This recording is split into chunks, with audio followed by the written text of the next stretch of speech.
പ്രിയപ്പെട്ട ജനാധിപത്യ മതേതര വിശ്വാസികളെ, എന്റെ പ്രിയപ്പെട്ട നാട്ടുകാരെ, വളരെയധികം പ്രധാനപ്പെട്ട ഒരു കാര്യം നിങ്ങളിലേക്ക് എത്തിക്കുന്നതിന് വേണ്ടിയിട്ടാണ് ഈ വീഡിയോ.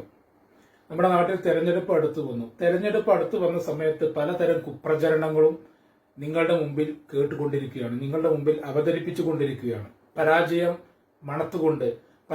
മണത്ത ലീഗിന്റെ ചില ആളുകൾ പരാജയ ഭീതി കാരണം എന്തൊക്കെ പറയണം എന്നറിയാതെ ഓരോ നുണപ്രചരണങ്ങൾ നിങ്ങളെ മുമ്പിൽ ദിനേനെ അവരിങ്ങനെ വിളമ്പിക്കൊണ്ടിരിക്കുകയാണ്. അപ്പൊ നമുക്ക് അവർ പറയുന്ന നുണപ്രചരണങ്ങൾ പ്രധാനപ്പെട്ട ഒരു പ്രചരണമാണ്. 17 ആളുള്ള ഒരു പഞ്ചായത്തിലെ ഒരു STPIന്റെ ആള് മാത്രം ജയിച്ചു എന്ന് കരുതി. കാരണം STPIന്റെ ആള് ജയിക്കും എന്ന് ഉറപ്പായപ്പോഴാണ് അവർ ഈ പ്രചരണവുമായി വന്നിട്ടുള്ളത്. ജയിച്ചു എന്ന് കരുതി അവർക്കൊന്നും ചെയ്യാൻ കഴിയില്ല. അതുകൊണ്ട് ആരാണോ പ്രസിഡന്റ്, പഞ്ചായത്ത് പ്രസിഡന്റ്, ബ്ലോക്ക്, ജില്ലയൊക്കെ ഭരിക്കുന്നുണ്ട് അവരാളുകൾ തന്നെ വരണം, എങ്കിലേ നമ്മുടെ നാട്ടിൽ വികസനം നടക്കുള്ളൂ എന്നുള്ള പൊള്ളയായ ഒരു കളവ് അവര് ജനങ്ങളുടെ ഇടയിൽ ഇങ്ങനെ കുത്തി നിറച്ചുകൊണ്ടിരിക്കുകയാണ്. കഴിഞ്ഞ വർഷം കുറെ വാഗ്ദാനങ്ങൾ നൽകിയതൊന്നും ഭരിക്കുന്ന പാർട്ടിയുടെ ആളുകൾ മെമ്പറായിട്ട് പോലും ഒരു വികസനവും നമ്മുടെ നാട്ടിൽ നടന്നിട്ടില്ല എന്നുള്ളത് വേറൊരു വസ്തുതയാണ്. നമുക്കൊന്ന് പരിശോധിച്ച് നോക്കാം. 17 ആളുള്ള ഒരു വാർഡില് ഒരു STPIയുടെ മെമ്പർ മാത്രം ജയിച്ചു വന്നാൽ അവർക്ക് എന്തെങ്കിലും ചെയ്യാൻ കഴിയോ ഇല്ലയോ എന്ന് നമുക്കൊന്ന് പരിശോധിച്ച് നോക്കാം. STPIയുടെ മെമ്പർമാർ ജയിച്ച സ്ഥലങ്ങളിലൊക്കെ ഉള്ള അവസ്ഥ എന്താന്നുള്ളത് നമുക്കൊന്ന് പരിശോധിച്ച് നോക്കാം. ഞാൻ കാണിച്ചു തരാം. ഭരണമുന്നണിയിലോ അല്ലെങ്കിൽ പ്രതിപക്ഷത്തോ പോലുമില്ലാതെ MP-മാരില്ല, MLA-മാരില്ല. എന്നാൽ വിജയിച്ച വാർഡുകളിൽ കഴിഞ്ഞ 5 വർഷം കൊണ്ട് കോടിക്കണക്കിന് വികസന പ്രവർത്തനങ്ങളാണ് STPIയുടെ പ്രവർത്തകർക്ക് ചെയ്യാൻ കഴിഞ്ഞത്. അതിൽ പ്രധാനപ്പെട്ട ഒന്നാണ് ഈരാറ്റുപേറ്റ മുനിസിപ്പാലിറ്റി. ഈരാറ്റുപേറ്റ മുനിസിപ്പാലിറ്റിയിലെ 426 വീടുകളാണ് ഒരു വാർഡിലാണ് അവിടെ നിർമ്മിച്ചു നൽകിയത്. പ്രധാനമന്ത്രി ഭവന നിർമ്മാണ പദ്ധതിയിൽ നിന്നുകൊണ്ട് നമ്മുടെ നാട്ടിലും പ്രധാനമന്ത്രി ഭവന നിർമ്മാണ പദ്ധതിയിൽ നിന്ന് വീടുകളൊക്കെ അനുവദിച്ചു കിട്ടും. പക്ഷെ നമ്മുടെ മെമ്പർക്കോ അല്ലെങ്കിൽ ആ മെമ്പറെ പ്രതിനിധാനം ചെയ്യുന്ന പാർട്ടിക്കോ പഞ്ചായത്ത് ഭരണഘടന സമിതിക്കോ ഇതിനൊന്നൊരു ഉത്സാഹമില്ല. അതാണ് അതിനൊന്നാമത്. 4 വാർഡുകളിൽ STPI മെമ്പർമാർ പണി കഴിപ്പിച്ച് 154 വീടുകളാണ്.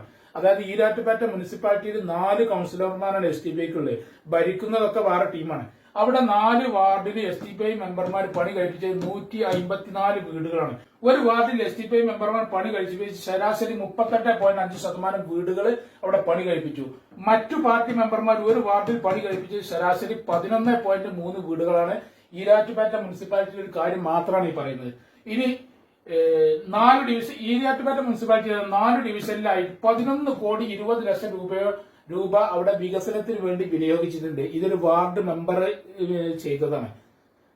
മനസ്സിലായ? അപ്പോ ഒരു വാർഡ് മെമ്പർക്ക് ഇത്രയൊക്കെ വികസനങ്ങൾ കൊണ്ടുവരാൻ കഴിയും. അത് നമ്മുടെ നാട്ടിൽ ഇവർ കൊണ്ടുവരാത്തതാണ് മെയിനായിട്ടുള്ള.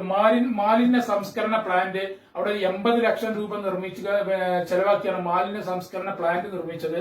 അതുപോലെ തന്നെ 327 പേർക്ക് ക്ഷേമ പെൻഷനുകൾ അവിടെ കൊടുക്കാൻ തുടങ്ങി. അങ്ങനെ ഒരുപാട് സംഗതികളുണ്ട്. അതുപോലെ തന്നെ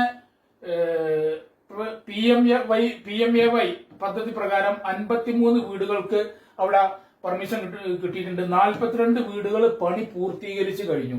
ഇതൊക്കെ ഒരു വാർഡിലെ കണക്കാട്ട. ഒരു MLA MP ചെയ്തതല്ല, ഒരു വാർഡിലെ മെമ്പർ ചെയ്തതാണ്. 1,78,00,000 രൂപയുടെ വികസനങ്ങളാണ് അവിടെ നടന്നിട്ടുള്ളത്.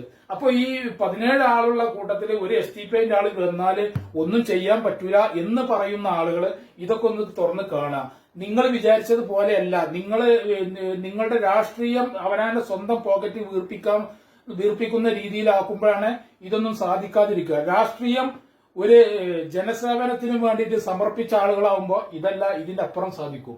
അതേപോലെ തന്നെ കരവാരം ഗ്രാമപഞ്ചായത്ത് 2015 മുതൽ 2020 വാർഡ് 14 മേവൽക്കൽ എന്ന് പറയുന്ന 14-ാം നമ്പർ വാർഡില് ഉണ്ടായ 5 വർഷത്തുണ്ടായ വികസന പ്രവർത്തനങ്ങൾ 5,73,00,000 രൂപയുടെ വികസന പ്രവർത്തനങ്ങൾ. എന്തിനാണ് ഈ പഞ്ചായത്തിന്റെ കാര്യങ്ങളൊക്കെ ഇവിടെ പറയുന്നത് എന്നല്ലേ? ഈ പഞ്ചായത്തില് ആകെ ഒരു മെമ്പറെ ജയിച്ചിട്ടുള്ളൂ. ആ ഒരു മെമ്പർ ആ വാർഡിൽ ചെയ്ത വികസന പ്രവർത്തനങ്ങളാണത്. മനസ്സിലായോ? 5,73,00,000 രൂപയുടെ വികസനങ്ങൾ. അഴിമതിയില്ല, വിവേചനമില്ല, സ്വജനപക്ഷപാതിത്വമില്ല. അതാണ്. പിന്നെ നേരത്തെ പറഞ്ഞ ഈരാറ്റുപേറ്റ മുനിസിപ്പാലിറ്റിയിലെ 4 കൌൺസിലർമാരോടുള്ളത്. ഈ 4 കൌൺസിലർമാരോട് ചെയ്തതാണ് 2,78,00,000 53 ഭവനം ആണ് പത്താഴപ്പടി വാർഡ് നമ്പർ 12 അവർ ചെയ്തത്. Ward number 11 2,67,00,000. അതേപോലെ തന്നെ മൂരിക്കോലി വാർഡ് 5 2,55,00,000, 3,10,00,000. തേവരുപാറ വാർഡ് 10 ഇവിടെ ഇവര് ചെയ്താണ്. ഇനി അതുപോലെ തന്നെ കൊല്ലം കോർപ്പറേഷനിൽ നോക്കുക.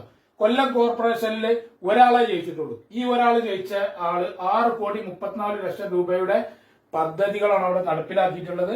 297 ഭവനങ്ങൾ അവിടെ ഉണ്ടാക്കിയിട്ടുണ്ട്. അതേപോലെ തന്നെ എറണാകുളം കിഴക്കമ്പലം വാർഡ് നമ്പർ 5 അബ്ദുറഹ്മാൻ എന്ന് പറഞ്ഞ ഒരാളെ ജയിച്ചത് 4,68,00,000 രൂപയുടെ വികസന പ്രവർത്തനങ്ങൾ 25 ഭവനങ്ങളാണ്. തിരുവനന്തപുരം തൊളിക്കോട് ഗ്രാമപഞ്ചായത്ത് ആനപ്പട്ടി വാർഡ് അഷ്കർ എന്ന് പറഞ്ഞ ഒരാളാണ് അവിടെ 2 കോടി രൂപയുടെ വികസന പ്രവർത്തനങ്ങളാണ് ആ ഒരു വാർഡിൽ ചെലവാക്കിയത്.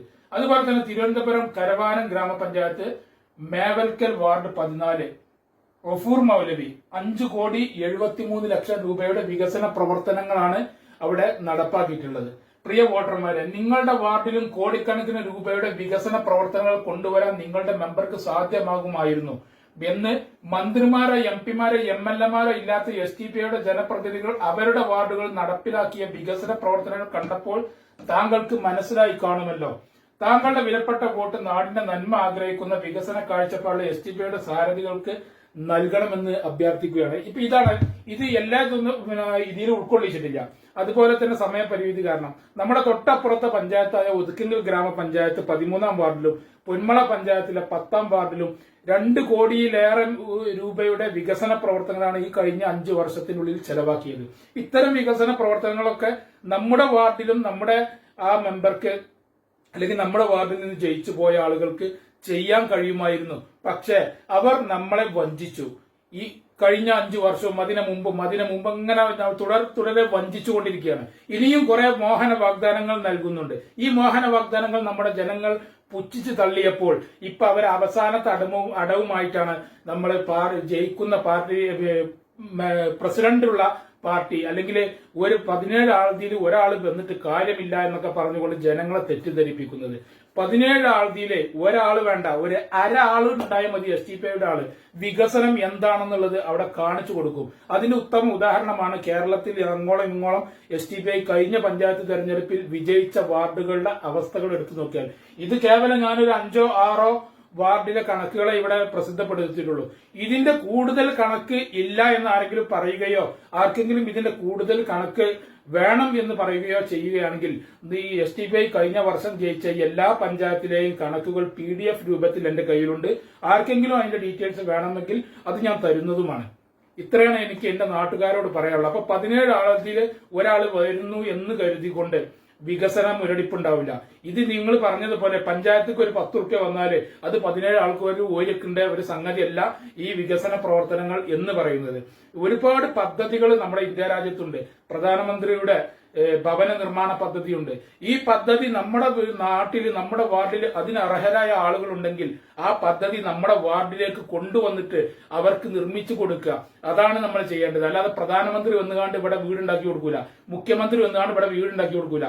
മുഖ്യമന്ത്രിയുടെ എന്തെങ്കിലും പദ്ധതി ഉണ്ടെങ്കിൽ ആ പദ്ധതി നമ്മുടെ വാർഡിലുള്ള അതിന് അർഹരപ്പെട്ട ആളുകൾ ഉണ്ട് എന്നുണ്ടെങ്കിൽ അവർക്ക് ആ പദ്ധതി നടപ്പിലാക്കി കൊടുക്കുക എന്നുള്ളതാണ് ഈ ഒരു വാർഡ് മെമ്പറുടെ ഉത്തരവാദിത്തം. ഇത്തരം ഉത്തരവാദിത്തത്തിൽ നിന്ന് കഴിഞ്ഞ കാലത്ത് നമ്മുടെ വാർഡ് മെമ്പർമാര് വളരെയധികം പിന്നോട്ടായിരുന്നു. നമ്മുടെ എല്ലാവരെയും വഞ്ചിച്ചു. ഒരുപാട് മോഹന വാഗ്ദാനങ്ങൾ തന്നുകൊണ്ട് വഞ്ചിച്ചു.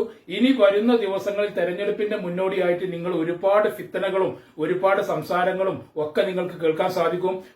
പരിശുദ്ധമായ ഖുർആൻ എടുത്തുകൊണ്ട് സത്യം ചെയ്യാൻ വരെ നിങ്ങളോട് പറയും. ഒരിക്കലും എന്റെ സഹോദരന്മാര് വഞ്ചനയിൽ അകപ്പെടരുത്. എന്റെ സഹോദരിമാര് അമ്മ പെങ്ങന്മാരോട് ഞാൻ പറയുന്നത് ഒരിക്കലും നിങ്ങൾ വഞ്ചനയിൽ അകപ്പെടരുത്. ഇത്രയും കാലം നമ്മൾ വഞ്ചനയിൽ അകപ്പെട്ട് കഴിഞ്ഞ് നമ്മുടെ നാട് അനുഭവിച്ചുകൊണ്ടിരിക്കുകയാണ്. ഈ അനുഭവത്തിൽ നിന്നൊരു മോചനം വേണം നമുക്ക്. അതിന് കന്നഡ അടയാളത്തിൽ വോട്ടുകൾ രേഖപ്പെടുത്തിക്കൊണ്ട് വൻ ഭൂരിപക്ഷത്തോടു കൂടി സുബൈബ നിസാറിനെ വിജയിപ്പിക്കണമെന്നാണ് എനിക്ക് എന്റെ പ്രിയപ്പെട്ട നാട്ടുകാരോട് ഈ അവസരത്തിൽ പറയുവാനുള്ളത്. അസ്സലാമു അലൈക്കും.